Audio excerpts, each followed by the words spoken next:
Good afternoon दोस्तों, मैं आपका स्वागत करता हूं अपने पढ़ाई लिखाई यूट्यूब चैनल पर। और जैसा कि हमारा टॉपिक चल रहा था प्रतिशतता परसेंटेज, और उसमें हमारा पार्ट 4 आना है। बहुत ही सुंदर सुंदर क्वेश्चन, बहुत ही अच्छे क्वेश्चन जो परीक्षा में बहुत ज़्यादा उपयोगी हैं। हम एक के बाद एक सारे डिस्कस कर रहे थे ताकि आपकी क्वेश्चन में अच्छी पकड़ बन जाए। उसी सीरीज में हम आगे अपना क्वेश्चन बढ़ाते हैं। और आज का जो हमारा क्वेश्चन है इधर स्क्रीन में आ रहा होगा, मैं क्वेश्चन पढ़ता हूँ। देखो, तो क्वेश्चन है, एक परिवार एक चुनाव में 2 उम्मीदवारों ने भाग लिया। 20% लोगों ने मतदान नहीं किया और 60% अवैध घोषित हो। 600 मतदान अवैध घोषित हो गए। जीतने वालों को कुल मतों का 75% मिला। अगर वह 1500 मतों से जीता हो तो कुल मतों की संख्या ज्ञात कीजिए। मैंने उस दिन आपको बताया था, आप मान लीजिए कि 100% मत पड़े, ठीक है। कह रहा 20% लोगों ने मतदान नहीं किया, तो 20% लोगों ने मतदान नहीं किया। कितने लोगों ने किया? 80% लोगों ने किया, ठीक। उसके बाद कह रहा 600 मत अवैध घोषित हो गए। 600 अवैध घोषित हो गए, मतलब ये जो हैं ये हैं कुल मत, ये हैं कुल मत। और वैध मत कितने होंगे? 80%। 100% टोटल पड़े, 80%, मतलब 20 ने नहीं डाला तो 80% ने डाला, और 600 जो मत थे वो क्या हो गए थे? अवैध घोषित हो गए। तो अब इसको अगर इस प्रकार से करें, देखो ऐसा ना करके इसको इस प्रकार से करें। हमने मान लिया, माना कुल पड़े मत, माना कुल पड़े मत इजिकल टू कितना? x। टोटल मत ये थे x। कितने लोगों ने नहीं दिया? तो 20% लोगों ने मत नहीं डाले। तो 20% का क्या होता है? फ्रैक्शन होती है 1/5। मतलब 5 में 1 नहीं डाले तो कितने ने डाले? 4/5 लोगों ने डाले, ठीक। और कह रहा 600 मत अवैध घोषित हो गया, तो मतलब -600। अब बताओ ये जो है ये टोटल क्या है? ये टोटल वैध मत है कि नहीं है? बताओ, ये वैध मत है। और कह रहा है कि जीतने वाले को 75% मत मिले। तो अगर मान लो कि कुल वैध मतों का 75% जीतने वाले को मिला, विनर को, तो लूजर को कितना मिला होगा? हारने वालों को कितना मिला होगा? 25% मिला होगा। तो जीतने वाले को हारने वाले से कितना ज्यादा मिला? 50% ज्यादा मिला। कितना ज्यादा मिला? 50। तो इसका कितना मिला? उसको 50% मिला। ये मत कितने के बराबर है? 1500 के बराबर हैं। कितने के बराबर हैं? 1500 के। बात समझ में आई कि नहीं आई? कुल मत थे x, 1/5 लोगों ने नहीं डाले, 20% नहीं डाले, 1/5 ने नहीं डाले। कितने ने डाले? 4/5 ने डाले। और 600 अवैध घोषित, 600 घटा दिए, अब टोटल वैध मत आ गए। वैध मतों का मतलब इसको मिले 75, इसको मिले 25, तो टोटल इनमें दोनों डिफरेंस कितना है? 50% का। तो 50% मतलब आधे मत। जब वैध मतों का आधे मत जब इसको मिल गए तो ये 1500 वोटों से क्या हो गया? विजयी हो गया। तो बस क्या करना है? क्या करना? टोटल तो क्या पूछ रहा है? कह रहा कुल मतों की संख्या ज्ञात कीजिए। तो x इंटू 2 का मल्टीप्लाई कर दो, 3000 हो जाएगा। 4/5 - 600 इज इक्वल टू 3000, ठीक है। और कर लो तो 4x/5 इज इक्वल टू, उधर जुड़ेगा तो हो जाएगा 3600, ठीक है। 4 से काट दो, 4 9 36, 900 गुणा कर दो। x बराबर 4500 क्या हो जाएंगे? कुल मत हो जाएंगे। बात समझ में आई कि नहीं आई है? आई होप बात समझ में आ गई होगी, जैसा कि हमने पहले भी डिस्कस कर चुके हैं हम लोग, ठीक है। चलो अगला क्वेश्चन करते हैं।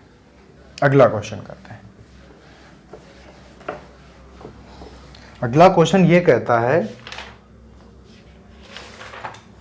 अगला देखो क्वेश्चन जो है ये किस प्रकार का क्वेश्चन है। कहता है किसी चुनाव में 2 उम्मीदवार हैं, 20% मतदाताओं ने वोट नहीं दिए, 120 वोट अवैध घोषित हो गए तथा जीतने वाले प्रत्याशी को मतदाता सूची के 41%।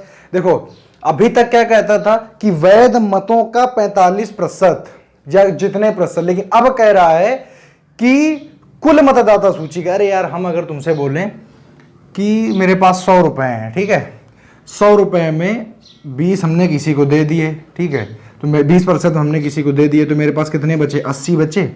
अब मैं कह दूं कि जो 80 रुपए हैं ना मेरे पास, ये जो 80 रुपए हैं, इनका मैं 41% या किसी को दे दूं तो मैं कैलकुलेशन किसी से भी करा सकता हूं, या मैं इसी से करा लूं भाई। अब जैसे 20% हमने किसी को दे दिए, मेरे पास है तो टोटल 80 रुपए है ना, तो 80 रुपए का मेरे पास 80 रुपए हैं, तो 80 रुपए का मैं कुछ परसेंट किसी को दे दूं या कैलकुलेशन कहीं से भी करवा दूं। तो मैंने कहा कि कुल मेरे पास जो धन था उसका 50%, उसका क्या 50%, कुल धन का 50% मैंने किसको दे दिया, राम को दे दिया। तो 50% तो यहां से काउंट करेंगे, लेकिन देंगे कहां से, जो मेरे पास है उसी से तो देंगे। बात समझ में आई कि नहीं आई है? 50% इससे लेंगे, लेकिन देंगे कहां से, यहां से देंगे। बात समझ में आ गई? यहां से देंगे, ठीक, पैसा यहीं से तो दिया जाएगा, यहां से देंगे। तो इसका 50% अगर निकालें तो हो जाएगा 40 रुपए। 40 रुपए 80 से ही देंगे, मेरे पास 100 थोड़ी ना थे, 100 में तो 20 हमने ऑलरेडी किसी को दे दिए। ऐसे ही इसमें देखिए, ऐसे ही इसमें कह रहा है, देखिए इसमें कह रहा है किसी मतदान में 2 उम्मीदवार हैं, 20% मतदाताओं ने वोट नहीं डाले। देखो तो इसको कैसे किया जाएगा, तो इसको किया जाएगा, मान लो हमने मान लिया जो कुल मतदाता थे, या जो मतदाता सूची में कुल अंकित थे, कुल मतदाता कितने थे, 100x थे, ठीक है। 100x में 20% मतदाताओं ने वोट नहीं दिया, तो 20% ने नहीं दिया तो कितने लोगों ने दिया, 80x लोगों ने दिया। बात समझ में आई? 80x लोगों ने दिया। 20% वोट क्या हो गए, अवैध घोषित हो गए। तो ये डाले गए मत हैं, क्या हैं, डाले गए मत, ये हैं कुल टोटल डाले गए मत। अब कह रहा है 120 अवैध घोषित हो गए, तो कुल वैध मत कितने आएंगे, तो ये जो डाले गए इसमें अवैध वाले क्या करेंगे, घटा देंगे, तो ये आ गया वैध मत। अब वैध मत को जो जीतने वाला परसेंट, मतदाता सूची के 41%, तो मतदाता सूची कितनी थी, 100, मतलब कैलकुलेशन हमको इसी से, देखो जो आदमी जीतेगा तो उसको वैध मतों की गिनती से जीतेगा या टोटल गिनती से जीतेगा। तो मतलब उसका कहने का मतलब है कैलकुलेशन यहां से करो, लेकिन वोट तो आपको यहीं से गिनने हैं ना भाई। कोई भी अगर जीतेगा तो वैध मतों के गिनती से जीतेगा कि अवैध मतों की गिनती से जीतेगा, सीधी बात है वैध मतों की गिनती से जीतेगा। लेकिन वो कह रहा है कि ऐसा कैलकुलेशन करिए कि मतदाता सूची का 41%, तो आप बताइए मतदाता सूची का 41% कितना होगा, 41x हो जाएगा। तो यहां से 41x लेना है, मतलब 41x यहां से उठा के लाना है, लेकिन देना कहां से है, इस वाले से देना है। तो आपने कहा 41x यहां से देगा, तो बताओ हारे वाले कितने मिले, तो अब इसमें घटाना पड़ेगा। अब देखो आप अभी कह दोगे कि पहले तो आप 80 का 75 देते थे इसको, तो सीधे 100 में घटा के, लेकिन अब की क्या है, अब की यहां से हम उठा के ना, इसलिए हमको इसमें घटाना पड़ेगा, इसलिए हमको इसमें घटा के निकालना पड़ेगा। तो 80x माइनस 120 और माइनस 41, जब आप घटाएंगे तो कितना आ जाएगा बताइए, आ जाएगा 39x माइनस 120, ये आ जाएगा। तो हारे वालों कितने मिले, 39x माइनस 120 मिले। दोनों का डिफरेंस कितना है, तो दोनों का जो डिफरेंस आ रहा है वो आ रहा है 2x माइनस 120, और वो कितना कह रहा है, क्वेश्चन कह रहा है 200 वोटों से जीता, 200 वोटों से जीता। तो 2x इज इक्वल टू कितना हो जाएगा, 320, x इज इक्वल टू 160, ठीक है। तो कुल मतदाता सूची में तो पंजीकृत मतदाताओं की संख्या बताइए, पंजीकृत मतदाता कितने होंगे, x बराबर 120, 160 गुणा कर दो, कितने आ जाएंगे, 16,000, कितने आ जाएंगे, 16,000 मतदाता कुल मतदाता सूची में क्या है, अंकित हैं। तो आप ये याद रखिए, कुल जो वोटों की संख्या जो गिनी जाती है, जो जीत हार होती है वो वैध मतों से होती है, लेकिन कैलकुलेशन वो आपको कहीं से करवा सकता है। यहां पे कह रहा था कि 41% कहां के, मतदाता सूची, मतलब जो गणना करनी है वो मतदाता सूची से 41%। अगर यहां पे मान लो हमने मतदाता सूची मानी होती 80, x मानी होती, तो जब इसका 41% निकाल के लाता तो 80x का 41%, ऐसे ही तो निकालते। आप जानते हैं कि अगर 100 का हम 41% निकालेंगे तो 41 ही तो आएगा, इसीलिए हमने वहां से 41 लाके यहां पे पुट कर दिया। बात समझ में आ गई होगी, आई होप बात समझ में आ जानी चाहिए, ठीक है। चलो आगे, अब बात करते हैं अगले क्वेश्चंस की। चलिए देखिए,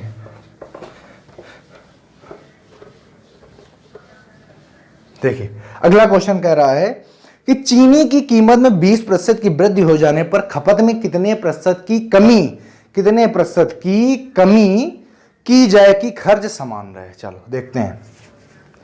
अच्छा 20% की वृद्धि हो गई तो 20% की मान लो चीनी की कीमत में क्या हो गई, वृद्धि हो गई। फ्रैक्शन बनाओ, 1/5 आता है तो मतलब 5 में 1 की वृद्धि होगी, मतलब 6 पहले थी 5 अब कितनी हो गई 6। क्या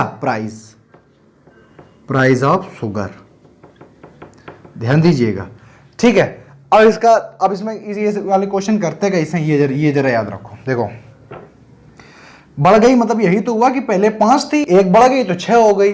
अच्छा अब करते क्या है, इसमें इनमें दोनों में ऐसा कोई प्राइस मान लेते हैं जो दोनों से डिवाइड हो जाता है। हमने मान लिया 30, ठीक। हमने माना टोटल जो दाम है वो कितना है 30, टोटल जो क्वांटिटी है वो आ गई 30, तो 5 के भाव से खरीदा, 5 के भाव से खरीदा। अब यहां पे क्या निकालेंगे, क्वांटिटी क्या है, 30 में खरीदेंगे तो कितने खरीदेंगे, 6 किलो खरीदेंगे, 6 के भाव से खरीदेंगे कितना खरीदेंगे 5, तो 6 और 5। मतलब मेरा कहने का ये है कि जो प्राइस होता है वो क्वांटिटी के हमेशा, जो प्राइस का जो अनुपात होता है वो क्वांटिटी के अनुपात कैसा होता है, जस्ट अपोजिट होता है। मतलब प्राइस क्या था 20% बढ़ रहा था तो 5 से 6 हो रहा था, तो क्या करते हैं कि टोटल जो पैसा मानते हैं वो कैसा मानते हैं कि दोनों से क्या हो जाए, डिवाइड हो जाए।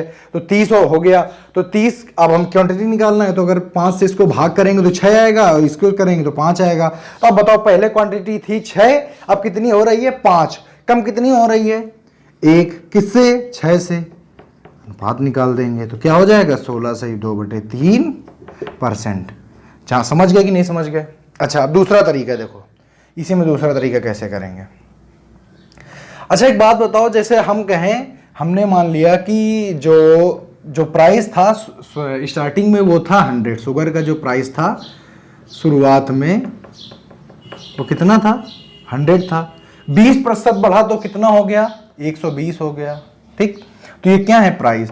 अभी हमने आपसे एक बात कही, अभी मैंने आपसे एक बात कही है कि जो प्राइस होता है वो क्वांटिटी कैसा होता है, जो प्राइस का जो अनुपात होता है वो क्वांटिटी के अनुपात के कैसा होता है, जस्ट उल्टा होता है।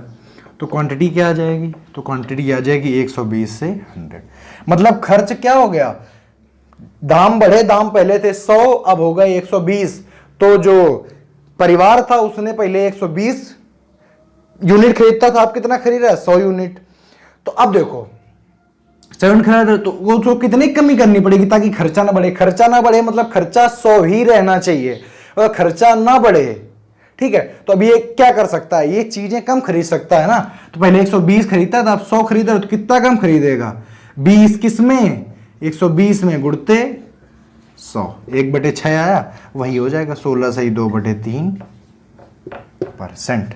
बात समझ में आई। तीसरा मेथड देखो, अब ये वाला तो आपको पता चल गया, लेकिन अब आप सीधे कैसे किया करेंगे। अब आप ये नहीं करेंगे, आपको पता चल गया ना, तो आप सीधे प्राइस से निकालेंगे। आपने कहा कि 100 रुपए प्राइस था शुगर का, पहले 20% क्या हो गया बढ़ गया, तो अब कितना हो गया 120। पहले 100 था, 20% बढ़ गया तो 120 हो गया। अब अभी हमने आपको बताया है, अभी मैंने आपको बताया है कि प्राइस का जो रेशियो होता है वो हमेशा क्वांटिटी के रेशियो कैसा होता है, उल्टा होता है। यहां पे क्या हो जाएगा, तो अब यहां पे देखो कह रहे खर्चा नहीं बढ़ना चाहिए, मतलब 100 था पहले तो खर्चा 100 हो रहा है, तो करनी क्या पड़ेगी, हमको 20 की कमी करनी पड़ेगी। किसमें करनी पड़ेगी 120 में। भाई बेस हमेशा क्लियर रखना है, ठीक है। 120 में जस्ट अपोजिट करना है, ठीक है। 120 का गुणते 100 काट दो, 1/6 आएगा। और जानते हो 1/6 का परसेंटेज कितना होता है 16 से 2/3%। बात समझ में आ गई। तो अब इस मेथड से आप करो कि टोटल कितना खर्चा था, पहले था 100 बड़ा 20% तो हो गया 120, लेकिन वो कह रहा है खर्चा ना बढ़े, मतलब खर्चा 100 ही रखना है। तो आपको करनी क्या पड़ेगी, जस्ट अपोजिट करनी पड़ेगी कि क्वांटिटी अगर 20 कम कर दो किसमें 120 में, तो खर्चा नहीं बढ़ेगा।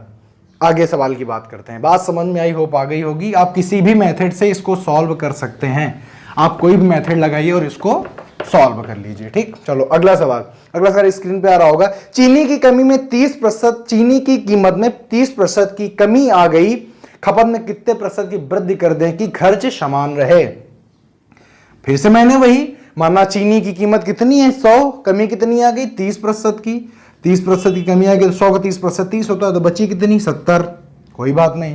कह रहा कितने खपत में कितने प्रतिशत की वृद्धि करनी चाहिए कि अब देखो ये हो गया 70, जबकि खर्चा कितना होना चाहिए 100, तो बताओ क्या करोगे, क्या करोगे, तो 30% क्या कर दो, बढ़ा दो। कमी आई थी तो अगर 30% अगर खपत बढ़ा दोगे, 30% खपत बढ़ा दोगे किसमें 70 में, गुणते 100, 3/7, 1/7 कितना होता है 1/7 तो 14 से 2/3, और उसमें गुणा कितना करोगे 3 का। बात समझ में आई, मैंने शुरू में कहा था कि आप फ्रैक्शन से परसेंटेज और परसेंटेज से फ्रैक्शन याद कर लीजिए, बस गुणा कर दो।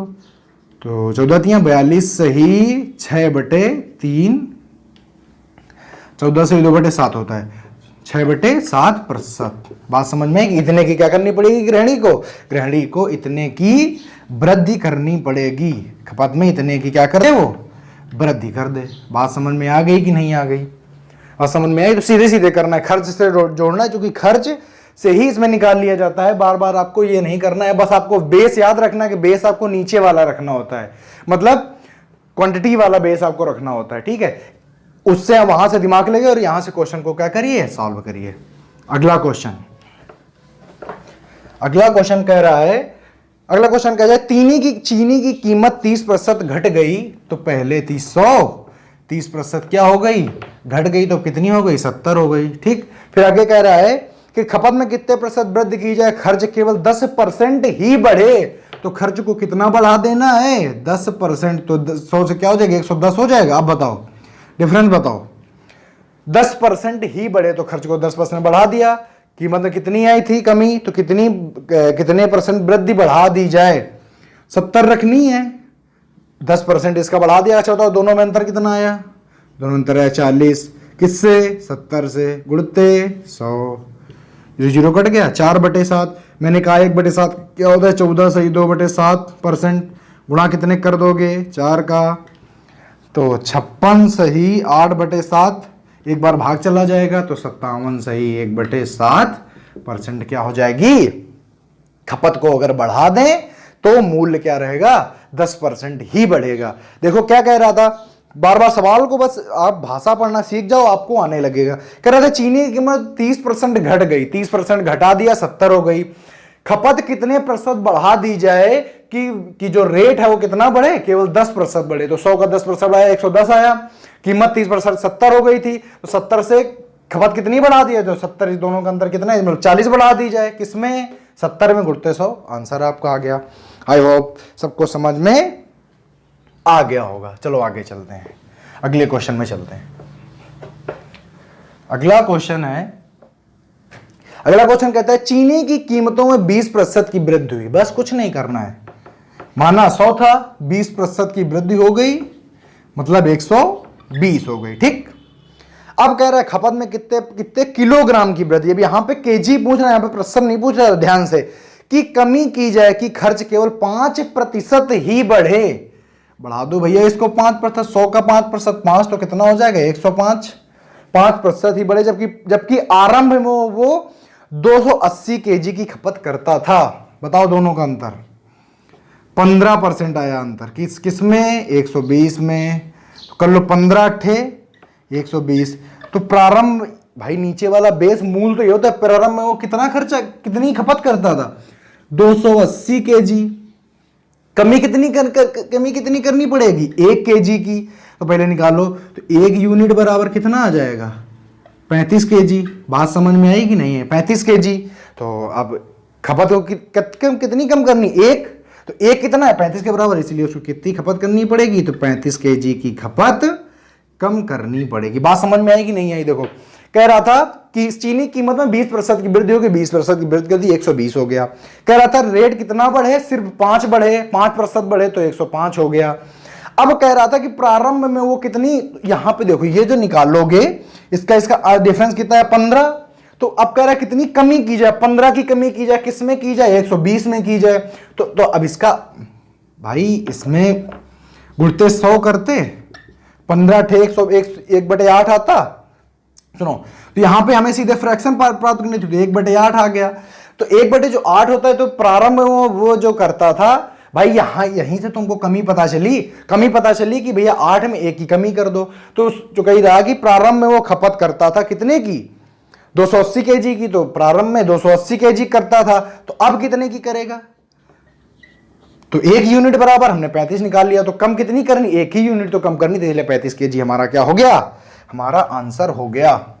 चलो आगे क्वेश्चन करते हैं, आई होप बात समझ में आ जानी चाहिए, ठीक है। चलो अगले, कीमत की चीनी की कीमत में 30% की वृद्धि की वजह से एक परिवार 40 किलोग्राम चीनी कम प्रयोग करता है। 30% की वृद्धि, पहले थी 100, 30% की क्या हो गई, चीनी कीमत में वृद्धि हो गई, तो कितनी हो गई, 130 हो गई। अब अगर एक परिवार 40 केजी कम चीनी प्रयोग करता है ताकि खर्च केवल 10% ही बढ़े, बढ़ा दो 10% खर्च, ताकि 10% ही बढ़े, 10% इसका बढ़ा दो तो खर्च कितना हो जाएगा, 110 हो जाएगा। डिफरेंस बताओ, खपत कितनी कम करनी चाहिए हमें, तो हमें कम करनी चाहिए 20 की, किसमें, 130 में। फ्रैक्शन बनाओ, 2/13 आया। कह रहा है कि उसकी वजह से परिवार 40 ग्राम चीनी कम प्रयोग करता है, तो यही तो होता है भैया कम ज्यादा, यही तो होता है कि 13 थी ओरिजिनल, कम कितनी करनी है, 2, तो 2 जब कम की होगी तो उसने 40 केजी कम कर दी, तो 2 बराबर कितना हो गया, 40 केजी, तो 1 बराबर कितना हो जाएगा, 20 केजी। तो कह रहा है कि वास्तविक खपत, तो वास्तविक खपत तो 13 ही तो है भैया, तो 20 गुणते 13 बराबर 260 केजी। बात समझ में आई, बात समझ में आ जानी चाहिए। अब इससे सरल तरीका कोई नहीं हो सकता है, ठीक है। क्या किया, 100 में समझ रहे हैं ना, 30% कम किया, 10 की वृद्धि की, आ जानी चाहिए। अब तक काफी सवाल इसके हो चुके हैं, ठीक है। बात समझ में आ गई होगी, आई होप। चलो अगला क्वेश्चन, चीनी वाला अगला क्वेश्चन, इसी टाइप में हम अगला क्वेश्चन, हर एक क्वेश्चन में टाइप बदला है, ध्यान से देखिए, ठीक है। चलो देखो अगला क्वेश्चन कह रहा है चीनी के दाम 20% बढ़ जाते हैं। तो चीनी के दाम पहले थे 100, 20% बढ़ गए, कितने हो गए, 120 हो गए। तो कहता है एक परिवार 300 रुपए में 12 केजी चीनी कम खरीदता है। 300 रुपए में कितनी, 12 केजी चीनी क्या करता है, कम खरीदता है। ज्ञात करें वास्तविक खपत। देखो ठीक है, यहां से हमें खपत कितनी कम करनी चाहिए, कम करनी चाहिए 20 किसमें, 120 में, 1/6 का अनुपात बना। अब कह रहा है कि जो मैन था वो 300 रुपए में 12 केजी कम खरीदता है, ठीक है। अच्छा, तो कम वाला यही तो हुआ 12 केजी, भाई कम जो खरीदता है वो यही तो है भाई। 300 रुपए में पहले जितना लेता था उससे अब कितना कम खरीदता है, 12 केजी कम खरीदता है। और सवाल में कह रहा है कितना कम खरीदता है, 1 कम खरीदता है, तो 1 बराबर 12 केजी हुआ। यहां पर माइनस का मतलब होता है कि इतना कम खरीदता है, समझ रहे, 12 केजी हुआ। अब तो वास्तविक क्या है, वैसे खरीदना कितना, खरीदता कितना था, 6, तो 12 गुणते 6 बराबर, पहले कितना यूज करता था, 72 केजी, लेकिन अब 12 केजी कम यूज करता है। तो ये क्या है, वास्तविक खपत है, वास्तविक खपत। बात समझ में आ रही कि नहीं आ रही है। तो पहले कितनी खपत करता था, 72 केजी, लेकिन अब 12 केजी कम। तो जो अभी की है वर्तमान खपत, वर्तमान खपत जो उसकी वो कितनी हो जाएगी, 72 minus 12 is equal to 60 KG. वर्तमान खपत कितनी हो जाएगी, 60 केजी। और अगर आपसे तीसरा क्वेश्चन कह रहा है वास्तविक मूल्य, तो पहले क्या था, देखो पहले 300 में, तो वास्तविक खपत कितनी है, 72, 72 से क्या कर दो, डिवाइड कर दो, तभी तो आएगा भाई। 300 रुपए हम देते थे, 72 खरीदते, तो कितना आएगा, काट दो यहां से, काटो यहां से, काटो 12 से काट दो, तो 12 दूनी 24 और 12 पंचे 60, 12 से काटो, 12 छंग 72, 60 से इसको काट दो, 6 से इसको काटो, तो 6 चौको 24.1, 6 चौको 24, 1.6, ऐसा कुछ करके 4.16 पर केजी क्या आएगा, पर केजी। अगर अभी आपको क्या निकालना हो, अगर आपको निकालना हो वर्तमान मूल्य, तो वर्तमान कितना ले रहा है, 60 केजी ले रहा है। 300 में वर्तमान कितना ले रहा है, 60 केजी, काट दो तो खिंचाएगा 5 रुपए पर केजी। बात समझ में आई कि नहीं आई है भाई।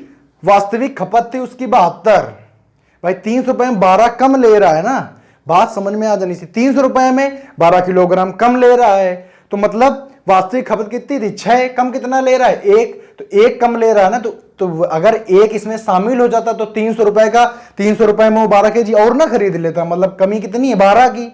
तो 12 की कमी, तो वास्तविक कितनी हुई, 12 गुणित 6 72, 12 कम खरीद रहा, वर्तमान कितनी हुई 60। अब मूल्य निकालना है तो कुल पैसे बटे क्वांटिटी, यही तो होता है। ऐसे करके आपके क्या आ जाएंगे, दोनों मूल्य आ जाएंगे। बात समझ में आई? चलो अगला देखो, हटा दिया जाए। चलो अगला,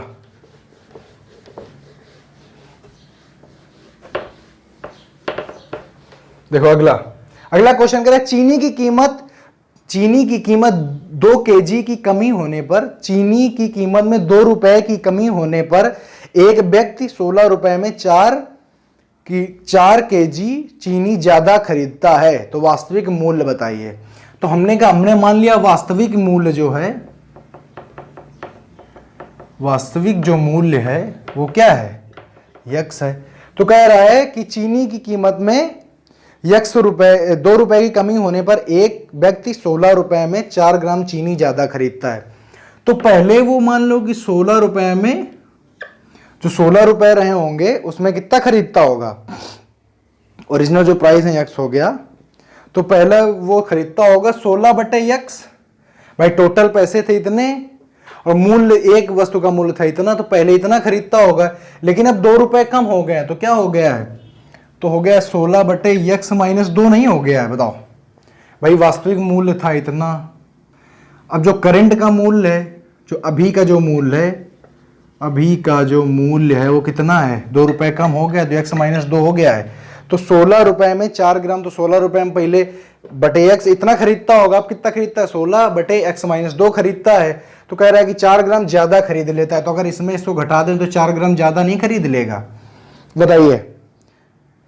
वास्तविक मूल्य यक्स, अभी का मूल्य कितना है, 2, क्योंकि 2 kg की कमी आ गई, तो अभी का मूल्य होगा एक्स माइनस 2। 16 रुपए में वो 4 kg ज्यादा खरीदते, तो पहले 16 बटे एक्स से करोगे तभी तो एक वस्तु का मूल्य आएगा। तो पहले इतना खरीदता होगा, लेकिन अभी वो इतना खरीद लेता है, 4 ज्यादा खरीद लेता है, तो इसलिए इसका क्या कर दिया जाएगा, डिफरेंस कर दिया जाएगा।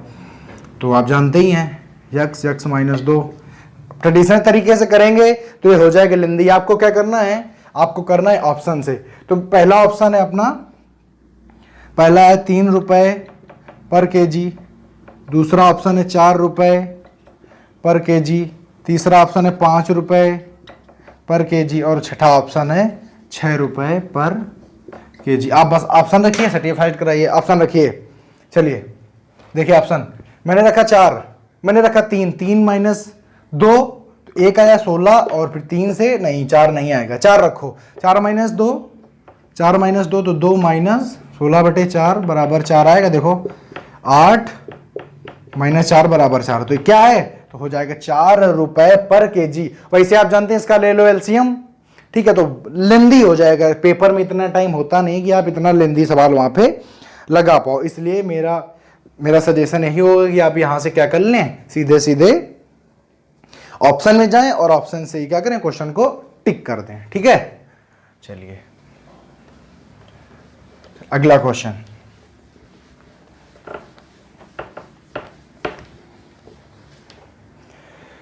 अगले क्वेश्चन की अगर बात करें तो कह रहा है अंडे के दामों में 50 पैसे प्रति दर्जन की कमी होने के कारण एक व्यक्ति 66 रुपए में 1 दर्जन अंडे ज्यादा खरीदता है।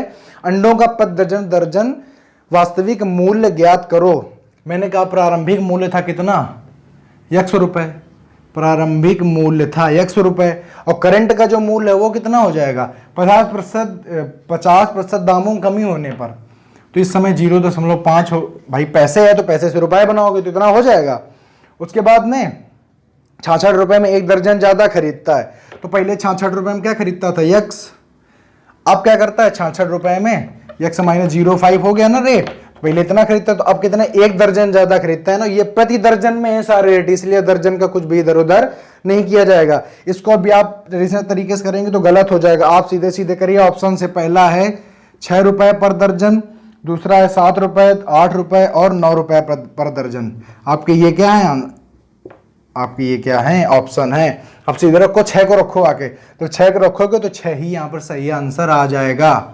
बात समझ में आई, आप रख के चेक कर लीजिए। चलिए साथ में जय हिंद। अगले वीडियो में हम आगे और डिस्कस करने और आगे क्वेश्चन और हम लेके आएंगे। चलिए अभी जय हिंद।